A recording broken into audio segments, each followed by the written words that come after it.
slot kiếm nhân đấy à đây trong này tàu vật thật đây chả cái nông này nó bán đo chú nhiều tàu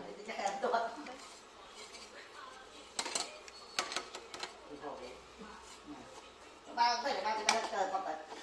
ba trọng này đào lên ba cái này ở đây cho đấy nó dính lên đã sẵn sàng rồi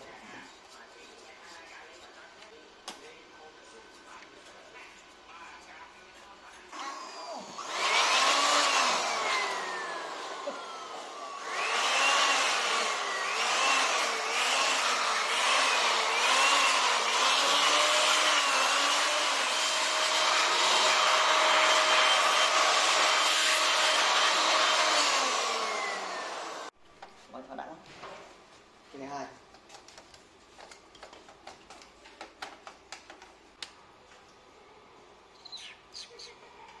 bên đây ta xài chứ mình thằng cái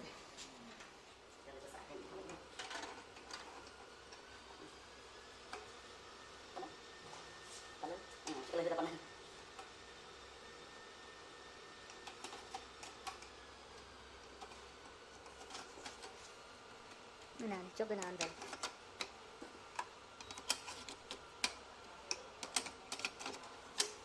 bắt xong chạy tròn đặt mà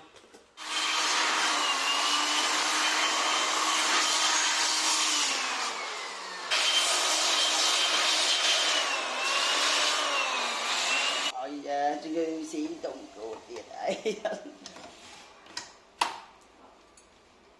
máu trái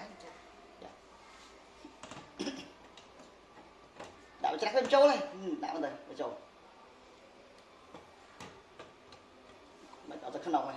món nữa phải bao dâu này thì lại bạ chơi là cái chỗ đó nó bạ chơi cái đẹp thôi cái che chừng không vốn tất làm tất rất nữ bên này à bây giờ nó ngay công chụp ảnh tôi lọp chạy trừ này à bây giờ chạy chạy đến tới cậu mẹ này bạn đây hoặc là cái kia còn là tôi sai chứ không bạn sao nó phân không cái đích là phân bao nhiêu này mấy này giờ chặt lại này cái đạn đây có già đây không như thế những cái chỗ này không ăn này xã này chỗ ăn tham gia đấy rồi trời ơi phải không đã tới trận đó không này nấu nó một phần đặt trên hai cái đặt trên đó à xin cho tôi lẹo cho tôi nói điên tôi điên cho một cái áo này cho thì ngon rồi chỗ ơi cho cái móc đâu hợp về cho cái móc dần này